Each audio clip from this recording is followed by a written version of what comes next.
Hello, family. I'm Sabrina Robinson, the director of the Emerge Forum, and I'm here with my partner, Jeff Stovall, who is the lead of the Elevate Forum. Thank you for joining Jeff and me for our first virtual joint Emerge and Elevate Forum this year.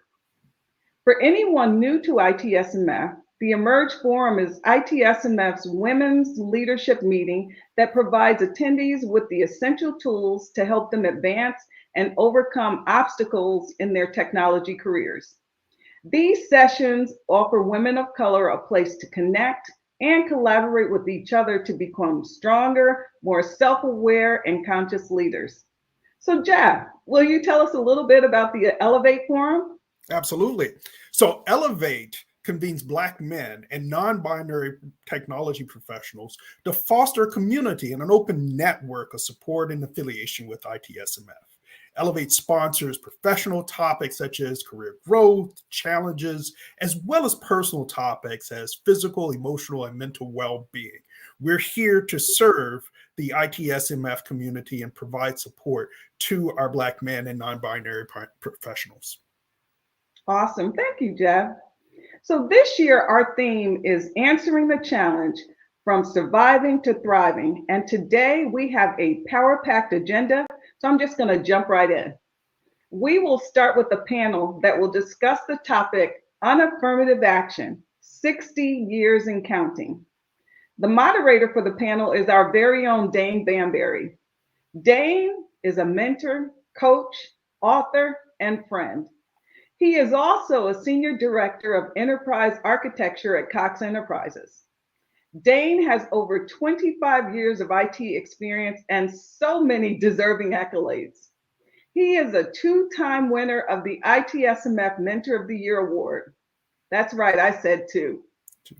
I think for me, Dane is best known for being a connector of people and a master networker. If you've been to any of Dane's takeovers, you know he definitely makes things happen. And I'm sure he'll do just that, moderating the panel today. So Dane, take it away. Thank you, Sabrina. Good afternoon, everyone. It's my pleasure to host this panel today, and I think it's timely as well. But before we jump in, I'd like to go ahead and introduce my panel. First up, we have one of our very own founding members, Miss Elena Robinson. Elena, why don't you give a quick intro to the panel? Sure. My name is Elena Robinson. I am the president and CEO of Robinson Group Consulting. We're a 20-year-old IT consulting business. Prior to that, I had a 30-plus year career in corporate America, where I spent 18 years at IBM, as well as I was the CIO at Coors and at Sara Lee Hosiery, and spent the last years of my corporate career as a senior VP of manufacturing operations at R.R. Donnelley in Chicago. Thanks, Elena. Next up, we have Don Nault. Hello, Dane. Hello, Don.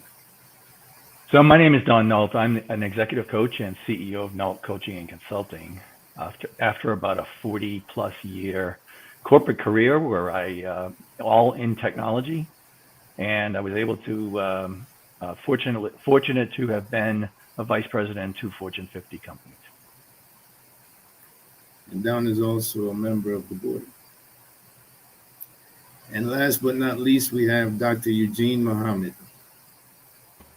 Welcome. Yes. Good morning, everyone, or good afternoon in some places.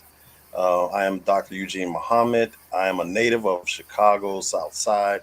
I was fortunate enough to matriculate from Morehouse. For those of you in Atlanta, I want to send a shout out. And then I came back home and matriculated at Chicago Theological Seminary, and I've been working in higher ed for almost 25 years now. And I currently serve as the chair of the Behavioral Science Department at Triton College. Thank you. So let's jump right in. So we're all aware of the recent Supreme Court hearing that has basically wiped out affirmative action. And funny enough, we're having this conversation this week because a new lawsuit just popped up on the radar, which is taking on West Point for the same the same case. So I think this conversation is right on time. Today, we hope to do three things: understand the impact, empower change, and navigate the dilemma. So with that, I'll start off with my first question to Elena. Please provide an overview of affirmative action and any personal experience of the impact affirmative action has had on your life. Yeah, thanks, Dane, I decided to go back to the dictionary so that I could understand and be fact-based about what affirmative action what is or what is intended to be. And it says that it's a policy. It's not a rule, it's not a law, it's just a policy that aims to address historical disadvantages faced by certain groups, particularly in education and employment. The overarching goal of affirmative action is to promote equal opportunity and ensure that all individuals, regardless of their race, gender, or protected characteristics, have a fair chance at success. When I reflect on that definition, I'm definitely a product of affirmative action. In 1972, when I graduated from Grambling State University with a double major in applied mathematics and computer science, I got my first job right out of college with IBM in Shreveport, Louisiana. That was especially important to me. I had never worked in corporate America. I didn't do internships. I only came to the table with my academic record and with the support of the professors in the math department at Grambling. I was hired in the office in Shreveport, Louisiana. That office had never had a woman in a technical position or a sales position. They'd only had women in the office in a secretarial role. So, in terms of breaking down stereotypes, I was hired to do a job that had never been done by a woman or a person of color in that branch office. That would not have happened without affirmative action, in my opinion. When I went to my first IBM training class, there was always ranking in IBM, and I finished third in my class, which consisted of Stanford, Harvard, all of the high profile schools. And I finished third. When I came back, my boss says, "Gosh, I was just hoping you passed. I didn't know you were going to rank." And so for me, it was that just made me work harder because I did not get the job because I wasn't deserving. I got the job because fortunately I had a boss who in the office who saw my potential and was able to clean off this little rock that might have been perceived as not capable. And with the investment in training, every incremental role that I had at IBM once I got there over an 18-year period was based on my performance and the trust that I built with the leadership in every current and past job that I had. So my opportunity to grow was a good thing once I got in, but to get in my belief, it was definitely because of affirmative action. So, Elena, just to stay on this topic for a second, it is often said that affirmative action is just an easy way out for people. So people can be lazy and still get the opportunity. Talk a little bit about that. Oh, I don't think so. I think that there's so many diamonds in the rough in places where people don't necessarily go to look, that if given access, if the doors did open, that they could actually prove themselves worthy of an opportunity.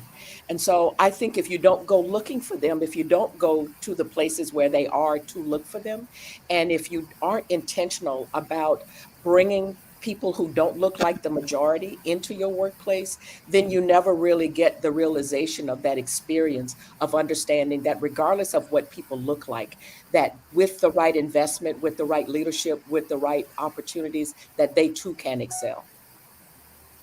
Thank you for that. Dr. Muhammad, recently the concept of war on DEI has been popularized. It's been highlighted in various forms, such as the Fearless Fund lawsuit. And for those of you who don't know what the Fearless Fund lawsuit is, it's another lawsuit attacking an organization that's trying to fund minority businesses. I encourage you to do a little bit of research on that. What's your thoughts on this statement? And what do you think the Supreme Court ruling support has on this narrative? Well, thank you for that question. I think DEI and the war on DEI has become a catchphrase for much of the legislation that we've seen to come up recently that's aimed at dismantling the DEI initiatives you've seen in higher education institutions.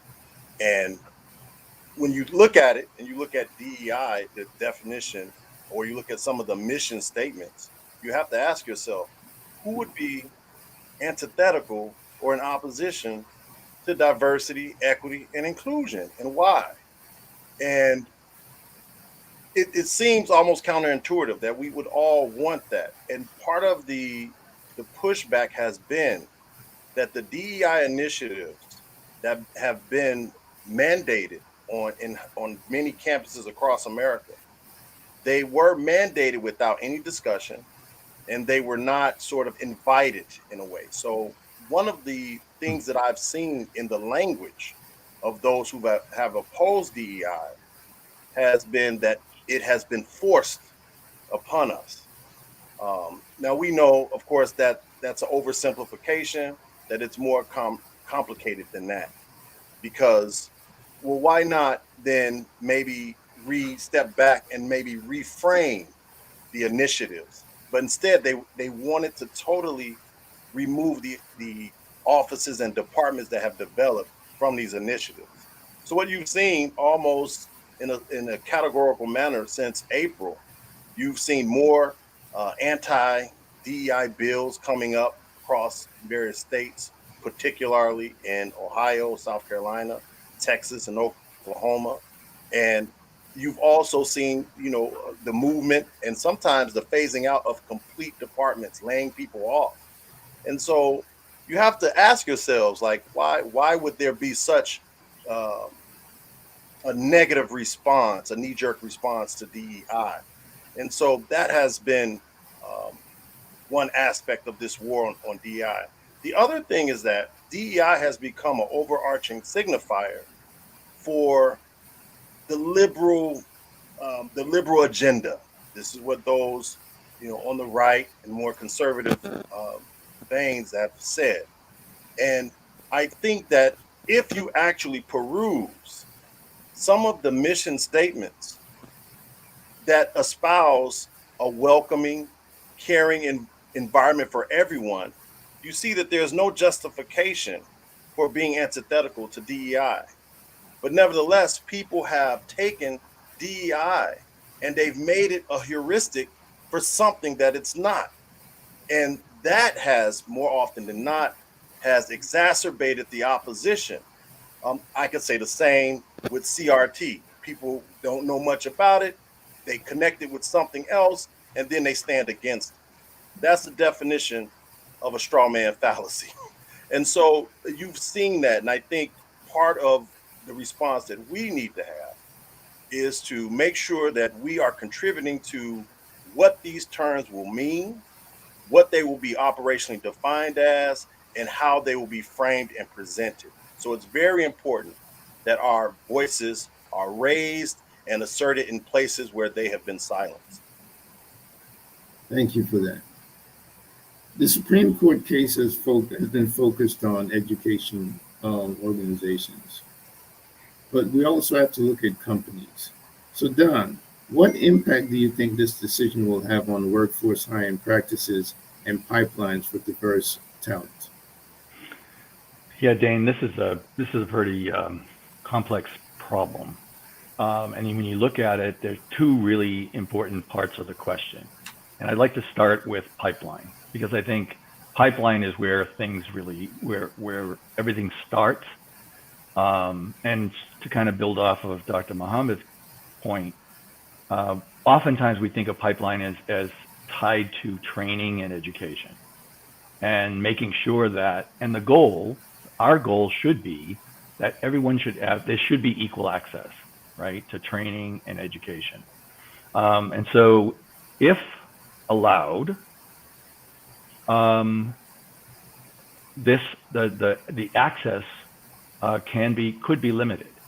Now, some of us have grown up in an age of equal employment opportunity and the concept of quotas, and we know that quotas don't work.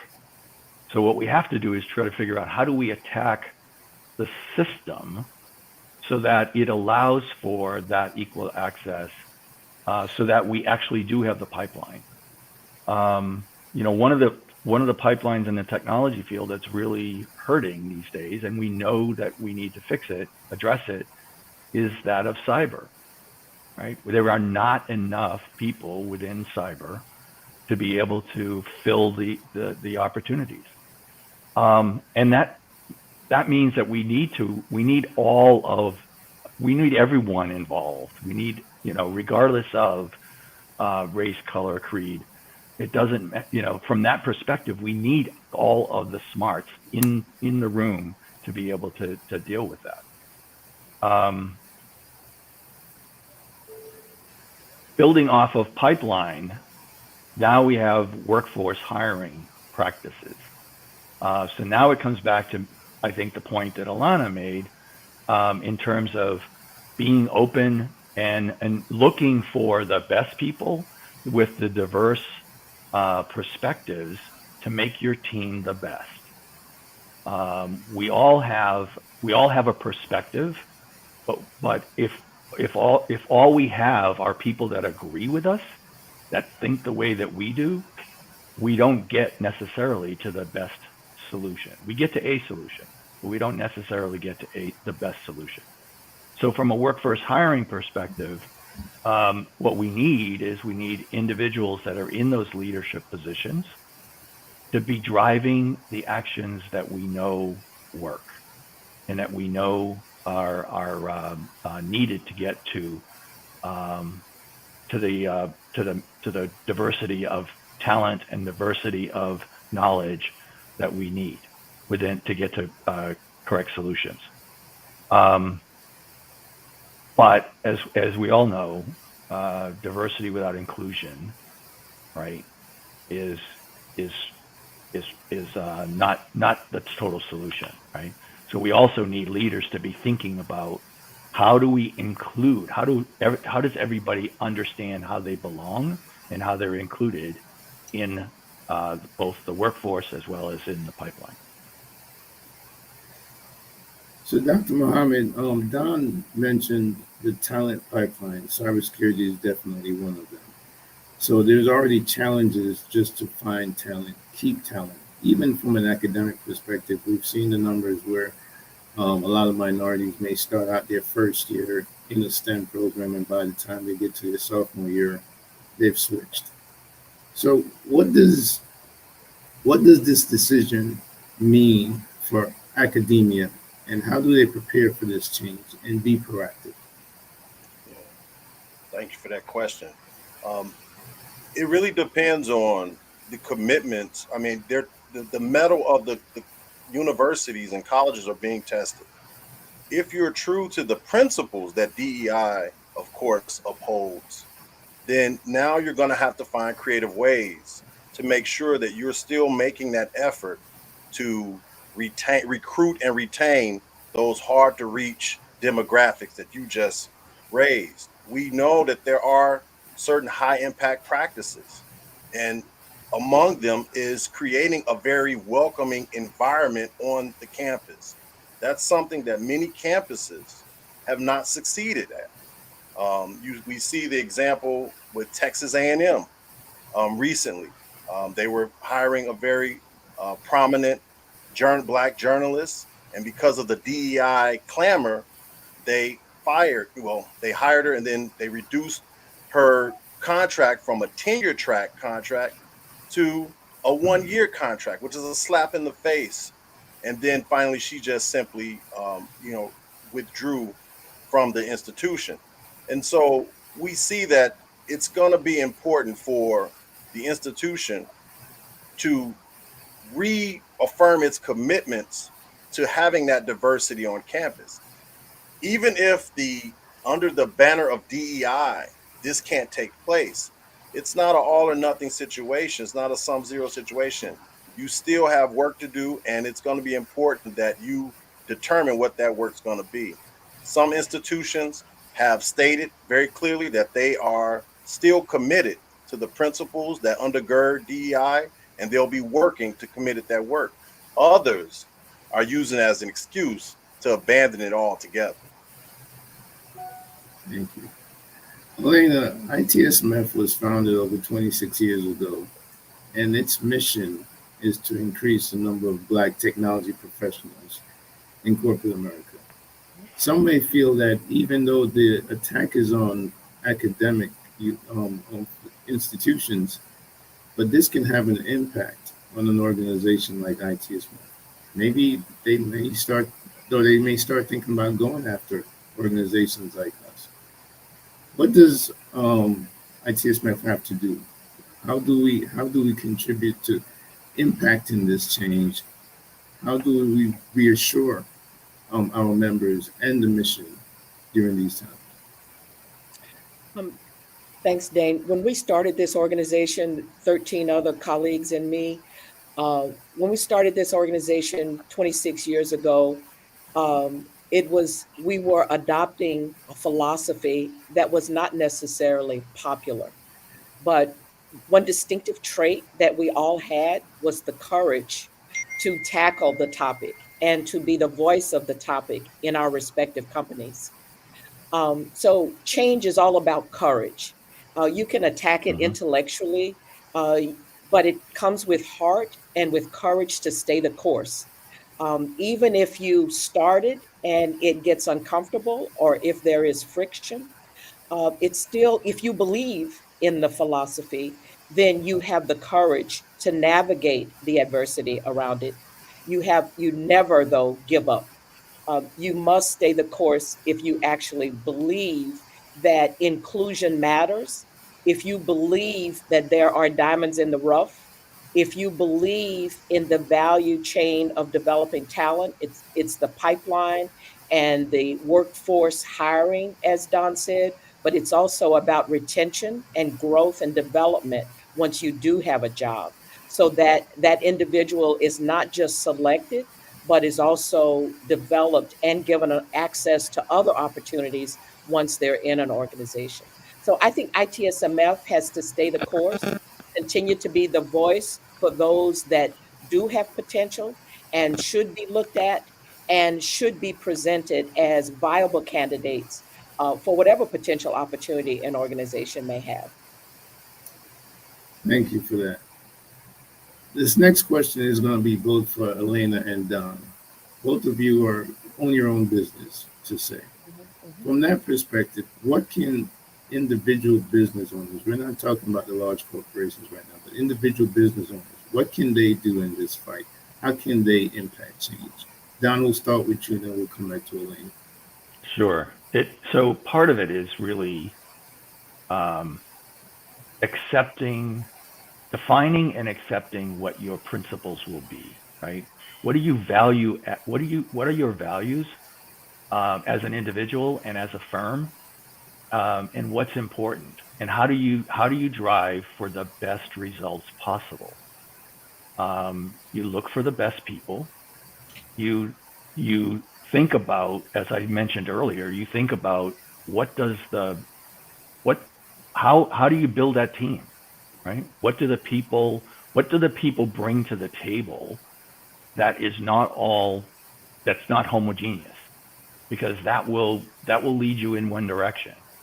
um, I think the other thing that's important there is to what Elena said earlier, which is having the courage to both define the course that you want to take and the courage to stay that course and to drive the right direction, and don't and um, not to let the fear of I'll call it the right, to scare you away from what you truly believe and needs to happen as a human, in this environment.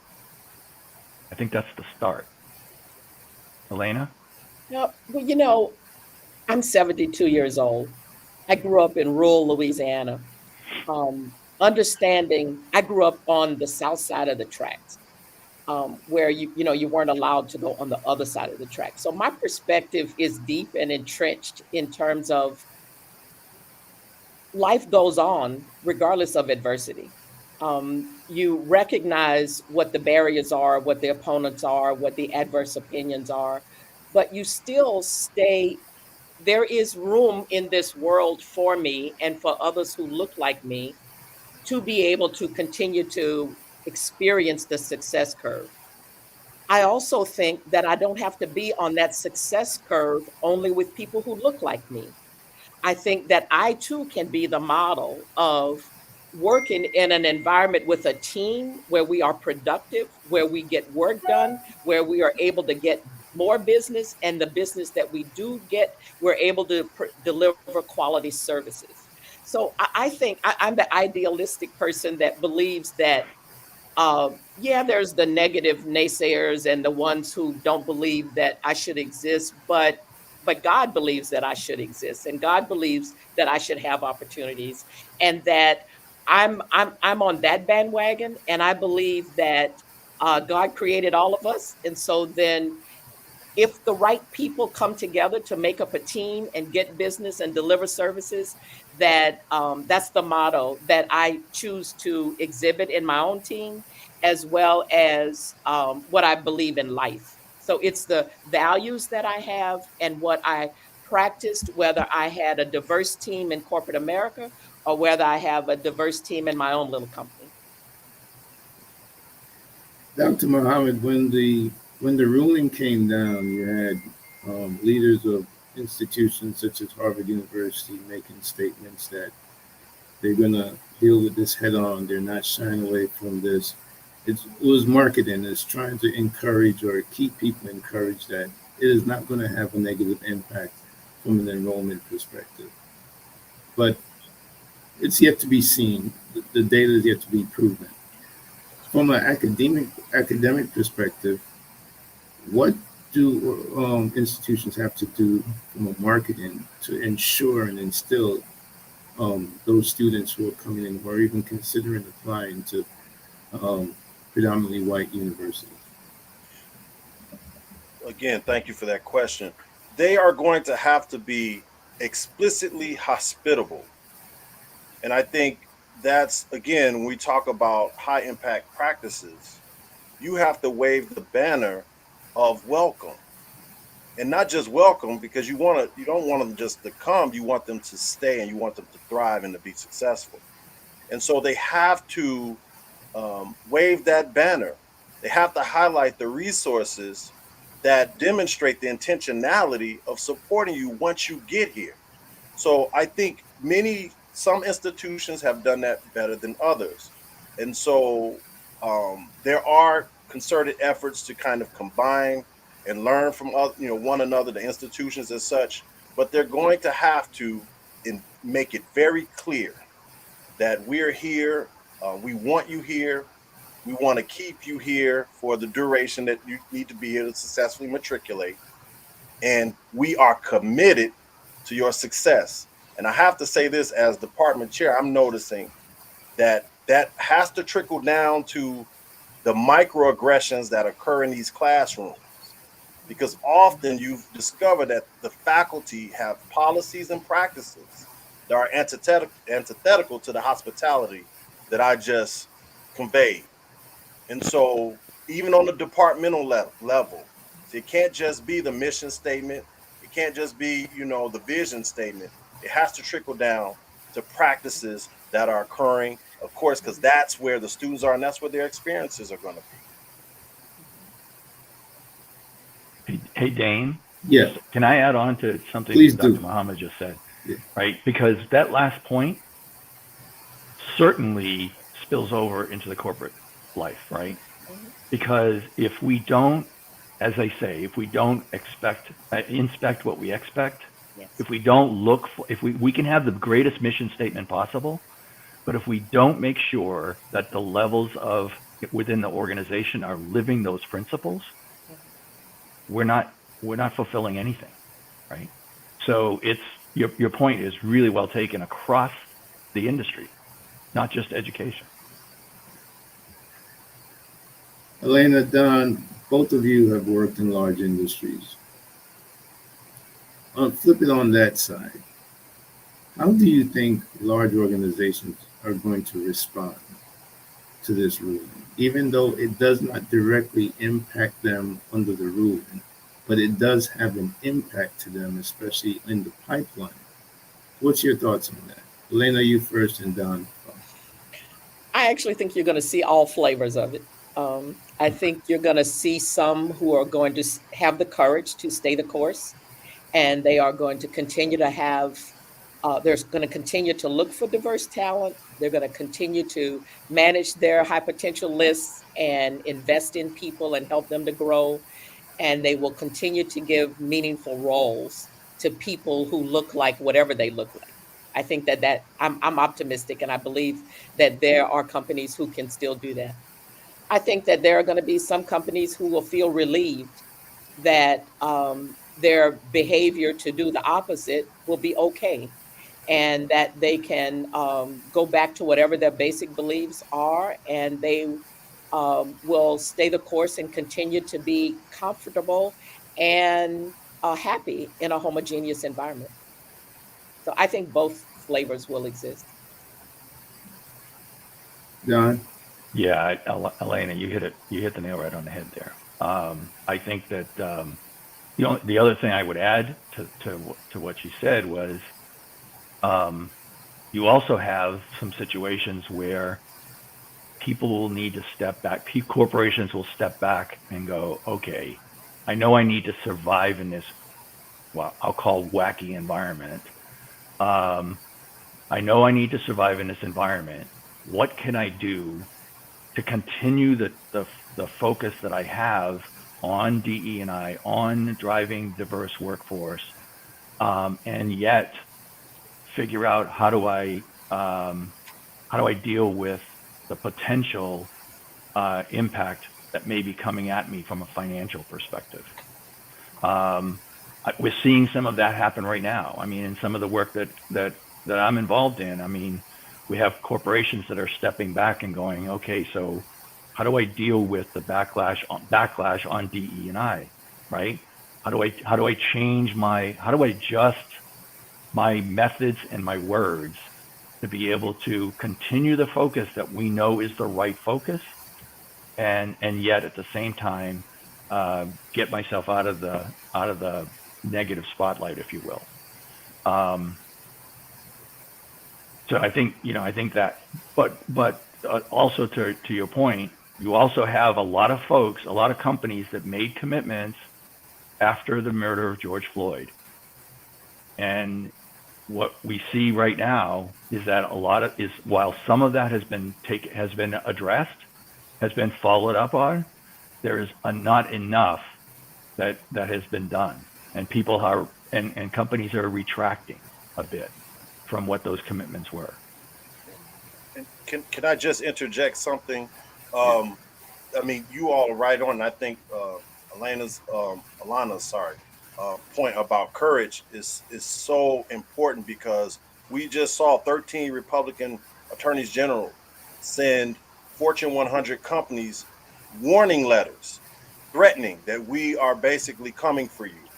And I think this is going to take courage, as Alana's pointed out, and commitment if they're true to these principles. Yes. Yes. Yeah. Thank you. We're beginning to get some questions, and we'll get to those in a second. One last question, get opinion from everyone before we jump into some questions. What is it that each person listening or viewing this presentation can do?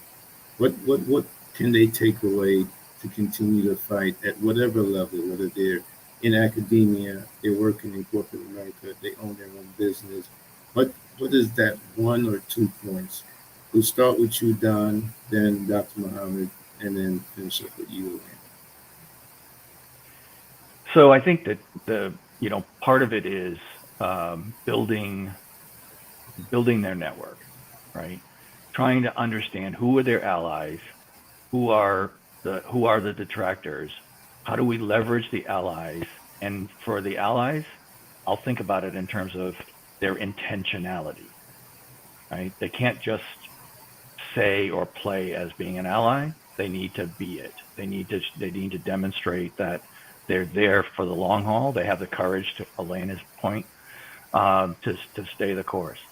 So I think that's, part of what individuals can do is figure out what you need, what you believe, and drive to that belief, and help others, be there to help others and give them the helping hand that they'll reach back and help people forward that that need that assistance.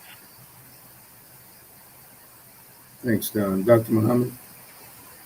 I would raise the disposition of vigilance.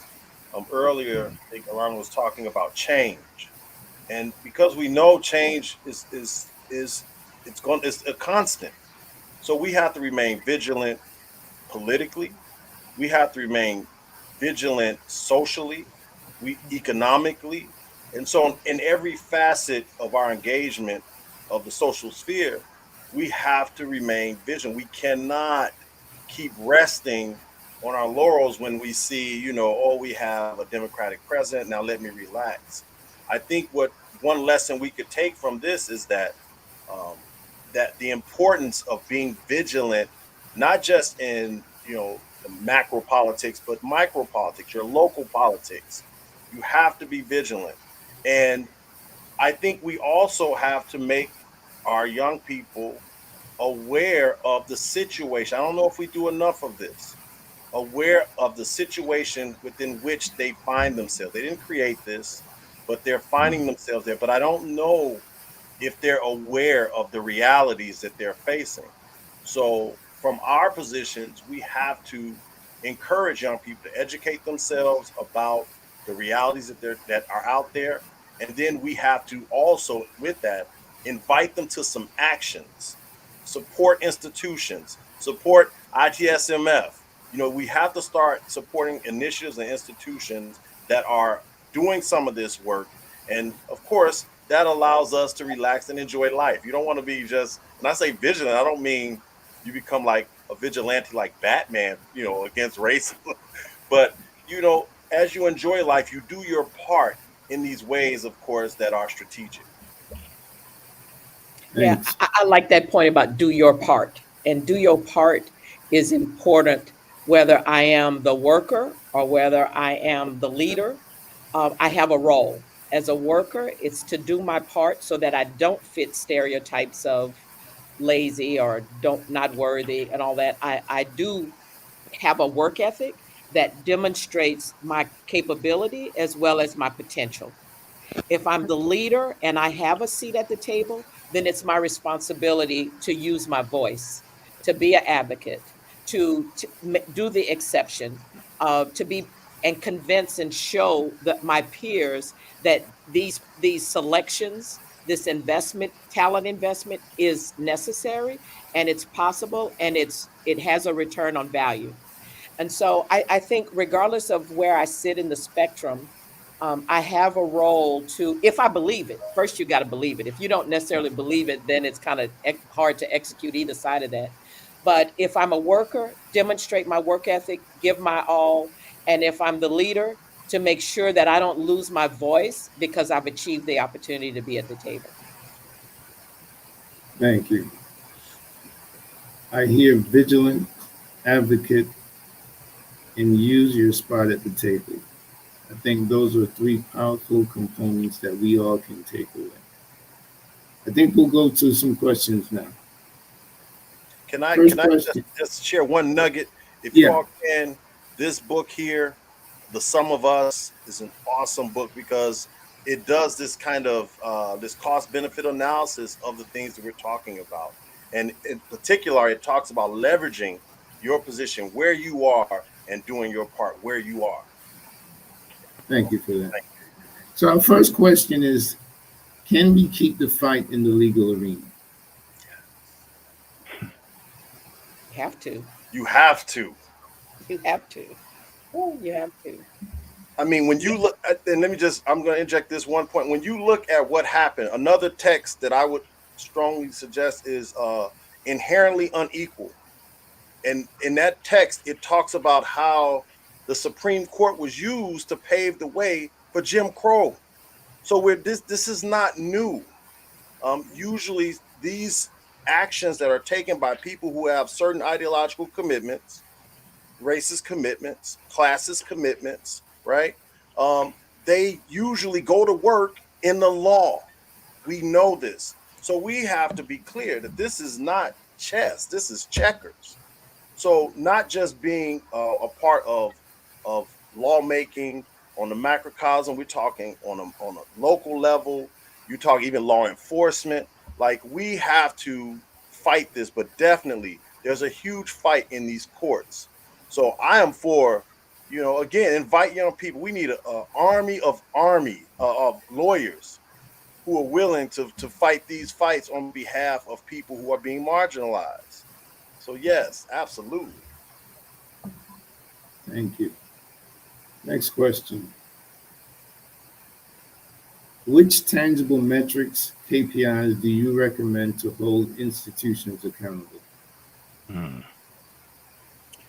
Well, sometimes people translate metrics into quotas, right? So you have to avoid that discussion about, that creates a whole nother set of complicated issues. So, but I do think whatever talent you bring in your organization, that if you believe in inclusion, that my metrics do show that my hiring does reflect a broad range of people, that my development investment reflects a broad range of people. The fact that pace at which people are leaving, just like in the academic environment where retention is important, it's not like how many freshmen do I bring in, but how many do I graduate, right? And so the same thing would be in a corporate environment, is not only how many do I bring in, but to what degree have they matriculated and got incremental responsibility over a period of time. And it's because I've helped develop them. I've given them the right kinds of projects. I've given them access to gain incremental responsibility. So it's still metrics about if I have real HR and if I have real talent development, it's to what degree am I investing in and developing and growing the people that I do bring into my circle. And just to add on to that, because I was involved in a project at my last firm that was very similar, right spot on where you're talking about. But the next thing that we have to do is to think about, okay, so what actions are the leaders committed to drive those metrics in a direction that the company has stated that they want to be in, right? But spot on. Thank you. And let me just say this, KPI, those metrics don't have to, again, have a macroscopic view. I want instructors to look at their metrics, like how many minority students did you withdraw from your class? I'm dealing with a case like this, actually, where a faculty member withdrew 10 minority students in the first 2 weeks of class. How do you justify it? Now, and I'm saying you have to do this because the metrics don't have to be punitive. They're informative. Because they can make some people aware of their unconscious biases. I really believe the faculty member that I'm referring to is just not aware that, wow, that looks interesting. 10 minority students in 2 weeks, you're withdrawing them. So I think part of it is when you hear about metrics, evaluation, and data, it doesn't have to be punitive. It's informative, so that we can inform decisions. Yeah, absolutely. Makes sense. And just to add on to what Elena says about that development, we've seen organizations like ITSMF taking that talent in, develop them, and companies have seen the ROI, and that's why they keep coming back and bringing their talent to us to develop. Next question. Should companies and academia publicly share data on results from their DEI efforts, such as enrollment, hiring, retention? I don't know. I don't know what value that brings. They could share. A number of companies do it because they're confident in what they have. But again, I don't think it should be punitive. I think it should be something that you believe in and that you support as part of your values. And the reflection of the leadership in your company would show that you've invested in some talent. The results would be obvious, besides just looking at the numbers. Yeah, and when you say it should be informative, for those companies who are publishing those numbers under the ESG guides, they're confident. So that should tell you who's leaning in Yeah, yeah, versus the ones who are not publishing it. So yeah. that gives you a clear delineation right there. Next question. Any advice for how organizations operate in the face of real threat of legal retribution? I think Don touched on this one a little bit.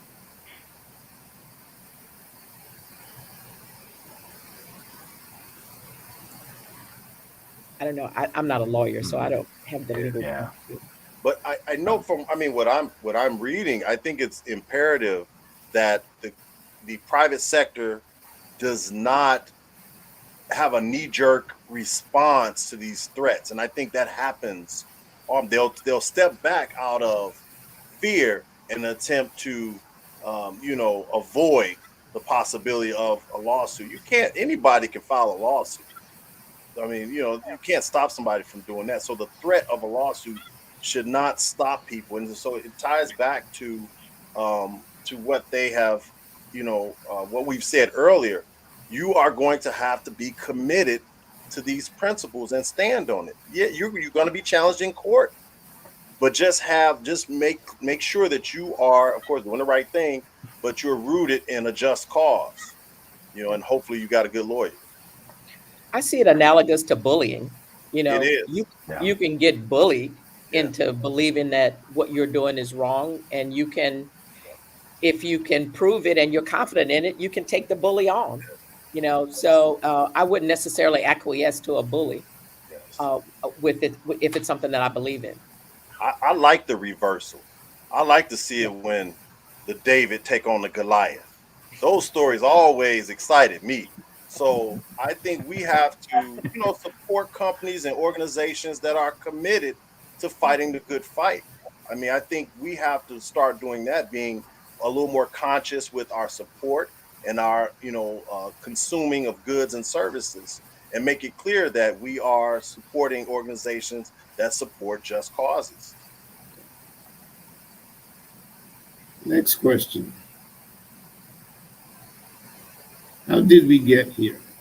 How did we go from opening up the workforce, marketplace, and education and intentional inclusion to slamming the doors shut? Anybody?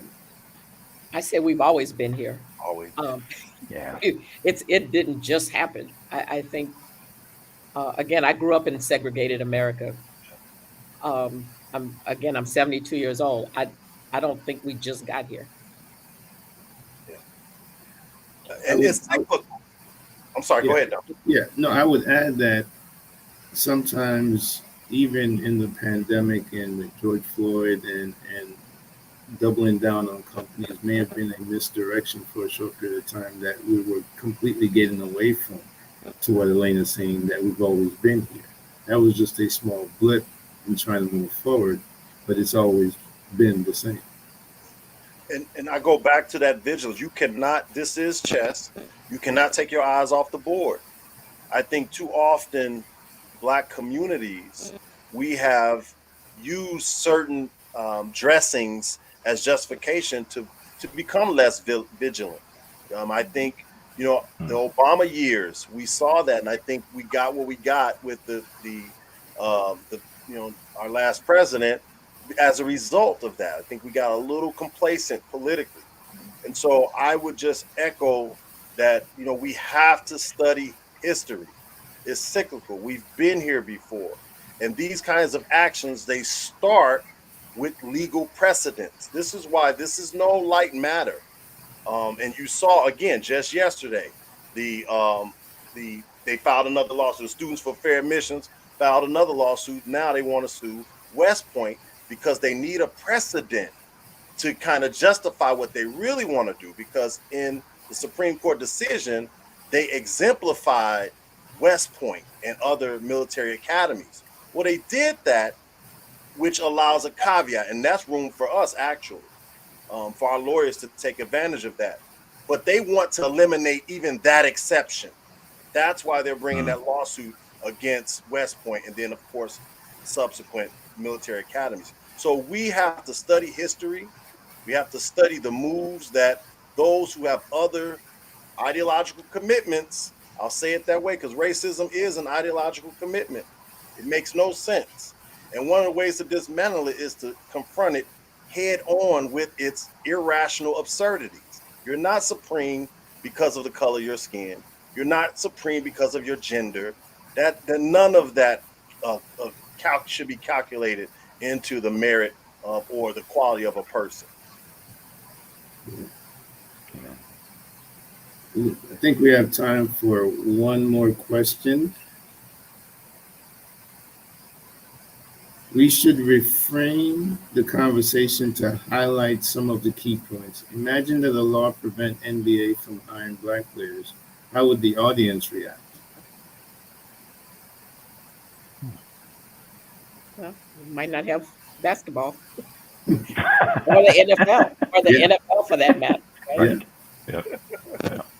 Interesting take, definitely. That's a very unique. Well, I think we're coming down to the point where we want to close this out. I mean, there's a bunch of questions. We can have this conversation for a while. First of all, I wanted to thank ITSMF for even creating this platform to have this dialogue, especially during this time. I want to thank Elena, Don, Dr. Muhammad for your insights. I want to thank the audience for your questions, just your attention. I know everybody has a busy time of the day, but just by you giving us a few minutes to kind of dive into this topic, and there'll be more to come. And if you remember the charges that each of our panelists gave, there is something that everyone can do. So take up that charge and continue to fight, because as Elena says, we've been here a long time and it's not going away overnight. Right. So thank you each. Any final words from any of you guys? Oh, I think you said it well. Yeah, I do too. Cool. Everybody matters. Everybody matters. Yeah. Cool. Well, I think I am closing this piece out and I am passing it on to Jeff. Jeff, are you there? Yes, I am. So thank you so much.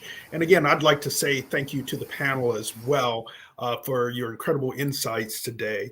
And as we move on in our presentation, we have yet another speaker who I think you will really enjoy. Harvey Coleman is our next speaker, and he needs almost no introduction in the ITSMF world, but I'm sure there are a few people who have not had the pleasure of hearing from Harvey today. So let's just give him a little bit of an intro. Harvey is the president and founder of Coleman Management Consultants of Atlanta, Georgia. He started his career in the U.S. Army Security Agency, where then he moved on to Xerox and IBM and spent over 15 years in a variety of sales and human resource management positions. In 1977, he left, became a partner in a New York-based consulting company before he started his own company in Coleman Management Consultants. It's been over 30 years that he has been providing insights from his corporate experience. We best know Harvey in ITSMF for the book that we always share in all of our academies, which is Empowering Yourself, the organizational game revealed.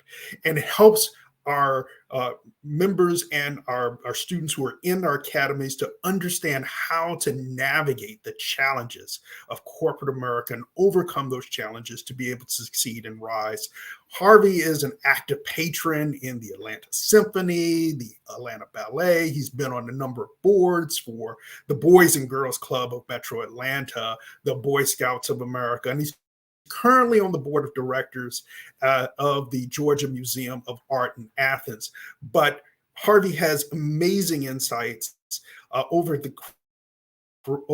his career, and we'd love to hear from Harvey now, his thoughts about affirmative action and how it's impacting us today. So Harvey, we're on to you. Thank you. Hey, thank you very much, Jeff. Hello, everybody. Glad to be with you. I'm always delighted to be with any program that the ITSMF has, and I've been with them the very first program that was conducted in New York many years ago, and particularly honored to be on this panel with so many very distinguished and informative. Boy, I learned a lot from the panel, and thank you very much for allowing me to be here. I guess if I wanted to, help and make a contribution to that great panel discussion, I'd like to zero in on two words: change that was mentioned, and of course courage that comes along with change. But also, I like to throw in culture into our discussion. Um, I think it's very important to go back to see where and why affirmative action had to be instituted in our country. Maybe take a quick look at where we are now, but I also like to take a strategic look as to where I guess I'm guessing where it might be going. But I like to base that guess on maybe some pretty uh, uh, important facts. So if you don't mind, with your kind permission, I'd like to go back with the old stuff by sharing some of the things through my eyes, my experience. I'm an old dude. Elena, you said, by the way, I have some IBM blue blood in me as well, Elena. But I'm 83. I was born in 1940. I grew up in the Jim Crow era. They talk about the talk, where you have to share if you get stopped by a policeman to a 16-year-old person of color, what to do. Put your hands on the wheel. No jerky moves. Be courteous.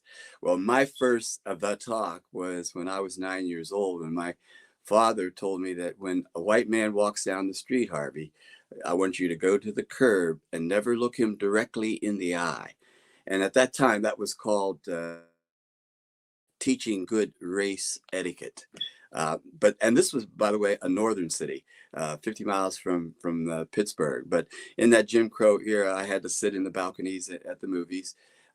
Couldn't sit at many of the counters in the town. Colored night was Thursday night at the skating rink. Colored day, Friday at the swimming pool. I had 3 crosses burned on lawns of houses I moved in. The first one was very significant. My parents moved me there, right beside a big Baptist church.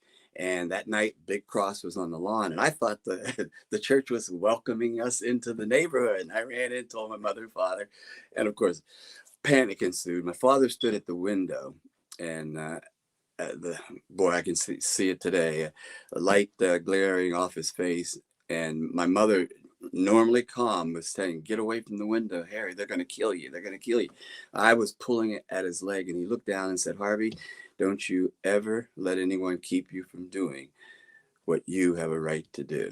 And he just stood at the window. And that helped me out. Of the 2, when I had a family, I had 2 more crosses burned on 2 other different lawns. And it helped me work my way through that, particularly through the courage. But those were the days. The jobs that I worked prior to 1964 in affirmative action, I picked fruits and vegetables on farms. I was a shoe shine boy. I caddied. I used to clean out ashes in industrial furnaces. I worked on a garbage truck. I was a pin setter, mowed lawns. I worked construction in the steel mill. But fortunately, 1964 happened, and it opened the system to me. I rushed down. I after about 7 interviews, I was the first Black salesman that Xerox hired shortly after the Civil Rights Act was passed. And you would think, well, you had it easy there, huh? You're in the system. Well, this was in Pennsylvania and Ohio, were my territories. Many offside walk in, and I would be greeted at the door with, "Well, we don't allow the N-word into our lobby." A lot of times I would sell a piece of equipment, a copier, and by the time I got back to the office, they had called back and said, "Look, we like your equipment, but we're not going to buy from the N-word. Send a white salesman out, and you'll be our customer. We'll be happy to take your product." And fortunately, IBM in those days had the courage to say, well, if you don't take our salesman, then you don't take our product. And that, as the panel was suggesting, is going to have to be the standard for organizations if we're going to um, get through this I think a temporary bump that we're going through. But I did stay there for 3 years, went over to IBM, and I think this was a significant experience I had to test as to where the attitudes of the country was and why affirmative action just had to be put in place. I created the first Black awareness program for IBM, 1967, after they decided they were going to open up the doors totally to affirmative action policies. And because I was the creator, they said, Harvey, you need to go down and present to all of the former Confederate states. And the game plan was to, at every branch, have a team meeting or branch meeting, read the new law, read IBM's new policy, and give then everyone an hour to vent. Just get it out of your system. That was, I used to call myself a spear catcher in those days. Some of the questions, and this shows where attitudes were, where does some of your Blackness rub off on the white sheets when you sleep at night? 5 times, because I counted this one, I was asked, is it true that Black men have little tails? And it was amazing. Now remember, these were the days where out in the lobby, they still had white only fountains and black or colored only drinking fountains. And so you can see how far we have come. There is absolutely no way that I would be where I am if it had not been for affirmative action. It was absolutely essential to get a whole segment of the population that had never been into the mainstream into jobs that they never even dreamed that they would be able to be considered for. But I think it's changing. And one of the major changes is strategically looking at the future. And that is the core of the C-suite and the board, is to look at 20, 30, 40 years. They do it with automobiles. You know, when do we convert from gasoline to battery? So we do it with products, we do it with marketing, but we don't do it with people, the most important entity in any organization. But if you do look at, we know by 2040, whites will be a majority, but a minority of the country. But 2060, only 20 years later, only 29% of the workforce are going to be white males. And a more amazing statistic, in 1950, 27% of the entire planet were white males. By 1950, that was. By 2060, only 7% of the planet will be white males. Now, we are a nation of immigrants. We know with wars, with crime, with catastrophes, with environmental disasters, we take in those refugees. The Irish famine in early on, and after the World War I. Now we're taking in refugees from South America and drug wars and crimes and all the things that's going on. We will always be that. So we have to take in refugees. But Europe will no longer send us refugees. Most of the countries in Europe, if you're in a middle or underclass, you probably have a better quality of life than people in our country. So why in the world would they immigrate to us? So we are going to be destined to take in immigrants from South America, from Africa, people of color. And we have no choice, because already we're putting 15, 16-year-olds in dangerous factories working chemicals. 7 states have already passed that 14-year-olds can now serve alcohol because they cannot find workers. So we're not going to have to worry about massive consideration of bringing in groups of various cultures, because 71% of everyone available to be hired. 50% of every college degree now goes to women. So if you're going to bring talent into your organization, you no longer have to need the stringent goals and timetables that we had. At one of the jobs I had at IBM was the equal opportunity manager, and I was responsible for discrimination suits, but also monitoring, auditing, you know what I mean, checking up on the goals and times tables. And you can't imagine how resistant managers were to hire people of color. And you had to have them. You had to have them. And then once the masses started to come in, it became a very negative thing. And so we abandoned that whole notion of you have to have quotas.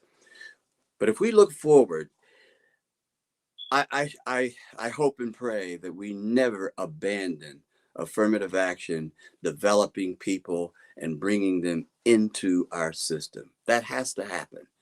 But to be honest, I think if we look ahead in the future, affirmative action is going to fade very, very quickly. I would say in a decade or so. And why? Because we have representation now from an upward orientation point of view. I just recently published a book. This is not a sales thing, but the title is Making the Difficult and Challenging Journey to Mainstream America, a journey worthy of consideration. And in that book, I described there's 6 stages that culture, a person of cultural background, strong cultural background, has to go through before they hit the mainstream. The first, of course, is every culture comes together in a community. Little Italy, Germantown, the Polish community, Irish community, Black community. And why? Because there's comfort there. Everybody knows the rules. The second stage is when you go to a mainstream school. And now 2 things happen. You take some of your culture into that school, but you also bring some of that mainstream culture back in your family, back into your community. The third step is when you first get a job in a mainstream corporation, and now you have to work beside people of all cultures, people that you have never ever met before. It could be different religious individuals, or a trans person, or a Mexican, or an Irish person. But you soon become 9 to 5 at least comfortable with more individuals, other cultures. The next step, the fourth step, is when you make enough money and you move to suburban America. And now you say, hey, I made the mainstream. Look at my neighborhood. There's a Chinese family there. There's an Irish family there, Mexican, and I'm African American. So I'm mainstream. But wait a minute. I like to come to your party Saturday night. And if you're at Saturday night's party, have only the people of your culture, you still are in a mental community of comfort that you just can't. When I relax, I got to be around my folks. And it could be your Jewish community. It could be your gay lesbian community. It could be any community whatsoever. Fifth step is when I come to your home and you now represent the changing America, that there is a gay couple there, or a white couple, or Black, Hispanic. You don't have to have one of everybody, but you at least are saying, look, outside of my working life, I am getting comfortable with people who are different than I am. And that is an extremely important skill if indeed you're going to now manage 2,000 people as an executive, and you're going to have at least 74 different cultures there, and genders, and if you have never really effectively connected with other cultures, you're going to have a very difficult time in this future world that we're looking at. The sixth step and the final step, and I think it approaches as to why we can overcome all of this, is that if you have had a chance to read my discovery of how the system works, if someone said, hey, you got to play the game, there is a game, there's a set of rules, but there are 7 sets of rules. And every job that you want, if indeed your desire is upward mobility, and of course it doesn't have to be. And you just have to learn the culture of the level that you're working in to be effective. But if you want to advance to the next higher culture, the only way you can do that is to have a sponsor, to have someone observe who you are and say, hey, if I move Harvey up here to this next higher job, he won't embarrass me, because I've seen him interact with who he's going to have to interact at that next higher level, whether it's clients, customers, whether it's peer managers. And that becomes now a change in affirmative action. We had to bring in groups of people. If indeed in a pyramid, it gets less people at the top, it gets lonely at the top, there's no longer any group meeting, any group expectation. We have now moved for those individuals in the system and who wants upward mobility. We have just moved the affirmative action from group dynamics to individual skills. And that is where I think we've got to get started. Now, in holding some of my classes, and I teach a lot of ERG groups, I often hear, well, but look, why do we have to play by white men's rules? I mean, it's just not right. Well, I try to correct them that, no, you're playing by today, you're playing by mainstream American rules. And I just very quickly how I come to that conclusion. The first interaction of cultures in our country began with the Pilgrims and Squanto and the Native American tribe. And fortunately for the Pilgrims, he was there because, and his tribe, because they would have starved. They taught him how to plant maize, corn, and hunt the animals in the area, and they survived. That's why we have Thanksgiving, for that survival. But that was the first blending of cultures in our country. Now, the next wave of immigrants, of course, came from Europe. Again, as I mentioned, the Irish famine, World War I, and all of those things that were happening in Europe forced Europeans on us.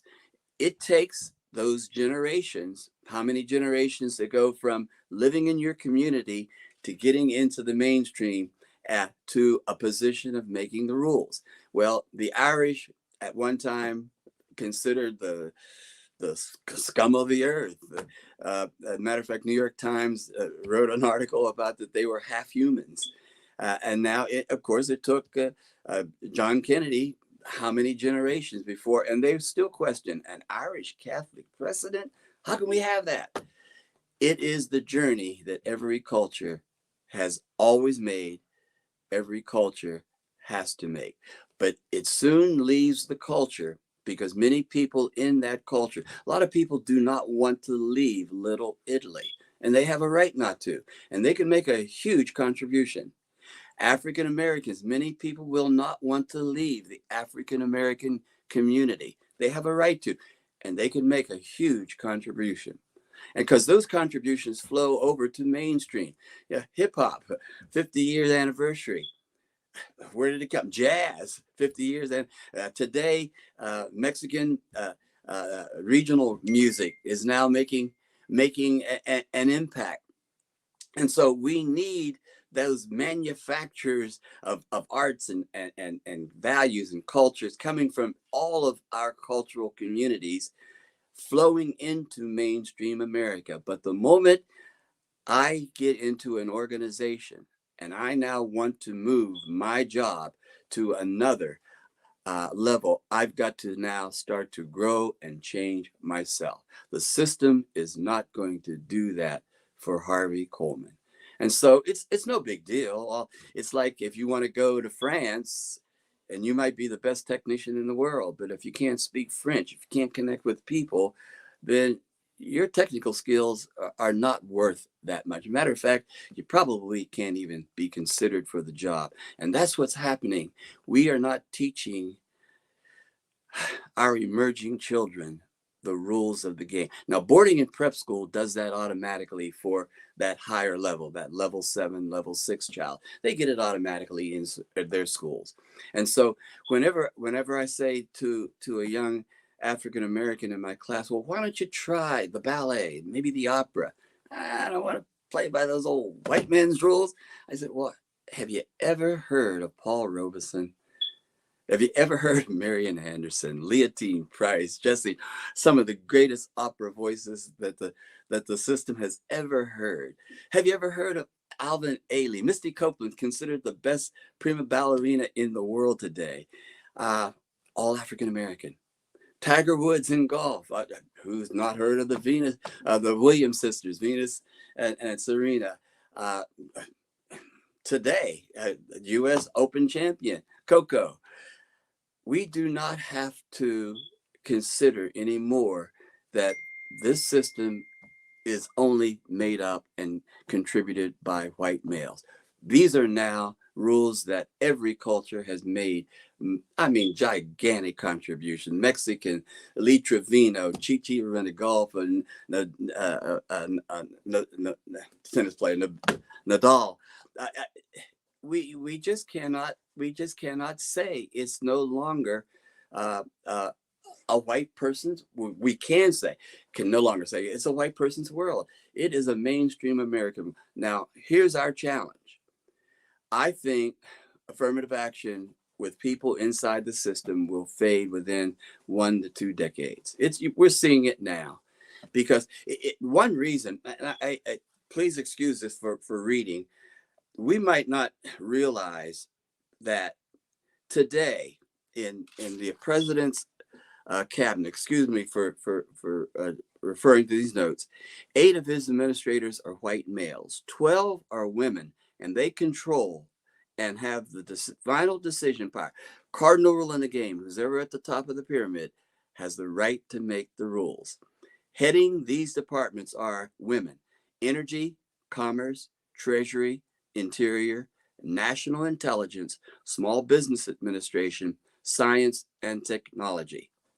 African American women, housing and urban development, Council of Economic Affairs, Director of Management of the Budgets, UN Ambassador.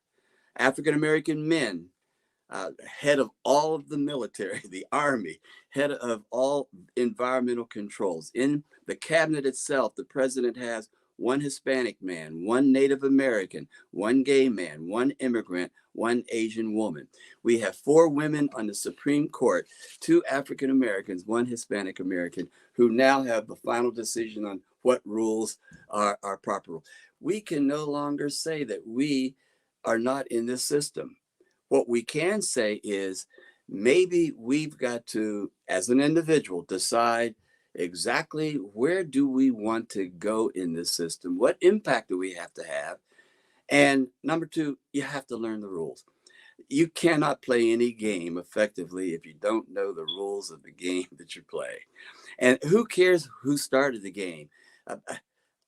Jackie Robinson didn't start baseball. A white man didn't make the rules. But look at the baseball teams today with Roberto Clemente and Jackie Robinson. Bill Russell didn't start, but it's a white man's game, white man's rule. But look at the basketball court today. Football, Marilyn Motley, football. Look at the football fields today. The only thing we haven't done is duplicate that in organization, in business. And the reason is you can't play any game effectively until you, first of all, release in your own mind that you can. And we have seen just by the list that I read of you, women, people of color, people of sexual differences, they've made it. And the reason why, they understood there's a game and we can no longer play defense. We have to, please. We have to keep the court cases. We've got to keep protesting in the streets. That has to happen, and absolutely. But we cannot only rely on defense. We now have to go and often and display the talent that we know we have in every culture, and we know we have within ourselves, and we can see that it can be done. Just a closing comment. Much of my success, I was playing bridge in a club, and the ambassador, the consul general from Great Britain says, "What do you do?" I said, "Oh, I do affirmative action." He said, "Come over. I became a consultant for the England's House of Lords. I was on a plane, and I'm a musical theater nut, 340 musicals, my granddaughter says, counting my playbills. But I had a conversation with the person beside me who was going to a show, and we had a great musical said, do you play tennis? I said, sure, I do. Hey, we have an opening. 3 months later, I was on the museum board because he was on the board looking for someone to be on the board. At the symphony, I after two sessions, a person approached me at intermission, said, I saw you here with your family the other day. What do you do? Georgia Power. And a month later, Alabama, Georgia Power, Louisiana, Mississippi Power became my accounts. And the stories go on and on. Golf, I played with ex-Senator Sam Nunn. He was on the board of Coca-Cola. Coca-Cola became my account. That says that all we have to do is keep learning, keep growing, keep participating aggressively in the game. Yeah, be defensive. Make sure we hold back the tide of those people who want to roll back time. But in the next 10 to 20 years, it's going to be because we are talented and we have learned how to play the system and have made a decision that we must leave our communities, not forsake them. Deb Harlan, Native American, on her community, left her community, became Secretary of Interior. Think of what she can now do for her. And she was a community activist, wanting to reserve Indian land, protect the climate. Think of what she can do now simply because she became a game player. We now have to become a generation of game players. We're in the system now, and the system is saying, by the way, they're threatened. Why wouldn't you be threatened when your numbers are decreasing and you're looking around and people of decision are people who are not in your community? And that's the white male dilemma. But they'll get over it. They will get over it. My last comment is just simply keep learning. I mean, learning these things are so simple. It's not but we have to make sure that we want that gold badly enough to leave our comfort zones and get into the system. Because once we are there, we will be. And when I say we, and I'm not excluding white males, because there are many white males with biker beards and cut off leather jackets with tattoos. They don't want the C-suite. And so those white males that do, they should compete and will compete. But every other member of every other culture, I think we have a system now that will allow any individual, not a group, any individual who wants to play by the rules of the game. If all of that makes sense, I appreciate. By the way, I hope affirmative action stays around forever, because every little boost, it helps. But I don't think we can rely on it. If we are a professional, if we want to move our careers higher in the organization, it's going to be on our individual shoulders to do so. Well, that was wonderful. Thank you. Thank you very much, Harvey. I mean, those insights were truly monumental. And I had a few takeaways out of that. I came up with 4 C's out of what you discussed today. First, courage. Having the courage to be able to challenge the assumptions that are made about us and the assumptions that we make about others. Secondly, culture, and how culture plays a role in how we feel comfortable and where we feel comfortable and how we treat one another. Third one is change. That in order to be able to make change, you're going to have to see who's in your circle and how do you get out of circles that you've been in the past in order to maximize, which is the last C, contribution. How to master the rules so that you're able to make those impacts inside of organization and making the decision to engage and maximize your ability to play the game. So, Harvey, you've really said it all today. Thank you so much. A lot to take away and to reflect upon. So I will turn it over now to Sabrina for our wrap up for today. Thanks, Jeff. So, ladies and gentlemen, we appreciate you all joining us today. Hopefully, you've taken home so many good things. I'm going to ask our team if they will share our slides. We are going to ask you to pull out your phones right now, and we want you to take our survey. So, Dawn, if you can help me out by sharing that QR code.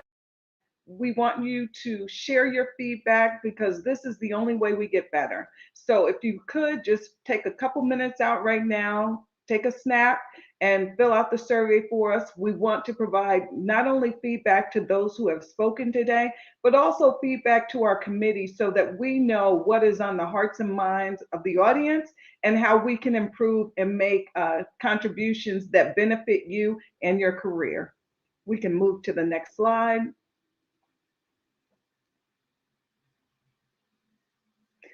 I want to take time out to thank our sponsor, Accenture. Accenture, without you, much of the programming that we put forth wouldn't be able to be presented. And so thank you for sponsoring us and thank you for always being a part of our team.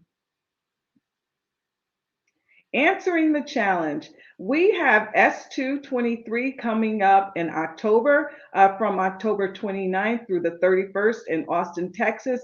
Please go to the ITSMF site to sign up. The registration is open now. And we will have part 2 of the conversation with Emerge and Elevate at that symposium as well. Mentors are needed. If you are interested in becoming a mentor, please leverage this QR code to become a mentor for our college mentoring program.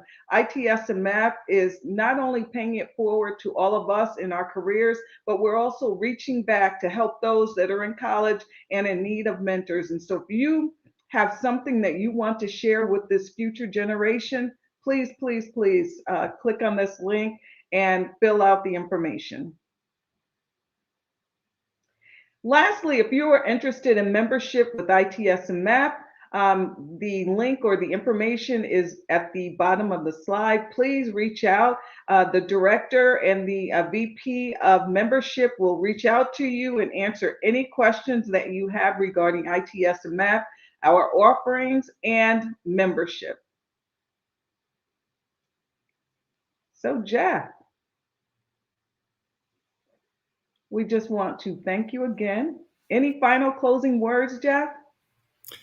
I just want to thank everyone for joining us today and just recognize that as we move forward with our combined forums for Merge and for Elevate, there's going to be much more conversation, much more engagement, and we want you to be a part of it. And my final words, I want to say, do something.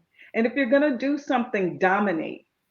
However, if you can't do something, don't block somebody else. Allow them to move on their mission. So do something or don't block the way. Thank you all for joining us. We have had an outstanding afternoon. Have a wonderful rest of the week. And again, thank you. And hopefully we'll see you at S2. Bye-bye. See you there.